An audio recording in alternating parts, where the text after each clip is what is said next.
সবাই ভালো আছেন? হুম। ভাই, বলছি যে খালেদা জিয়া আমরা তো জানি যে আপসের নেত্রী। এখন আসলে তাকে আপসের নেত্রী কেন বলা হয়? আমি আপনার কাছ থেকে একটু সুন্দর মতামত আশা করছি। আপসের নেত্রী কেন? বিসমিল্লাহির রহমানির রহিম।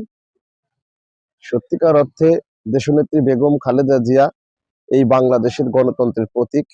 বাংলাদেশের গণতান্ত্রিক আন্দোলন সংগ্রামে সারাটা জীবনই উনি জীবনের সর্বোচ্চ কিছু দিয়ে মানুষের ন্যায়সঙ্গত আদায়ের জন্য রাজপথে সকল সময় আন্দোলন সংগ্রামে রক্তাক্ত ভূমিকা রেখেছেন। এবং বেগম খালেদা জিয়া সকল সময়ে তার নীতির প্রশ্নে, কোনো সৎ কাজ কিংবা ভালো কাজের প্রশ্নে উনি কখনো কোনোদিন কোনো মানুষের সাথে আপোষ করেননি, কোনো অন্যায়ের সাথে উনি আপোষ করেননি।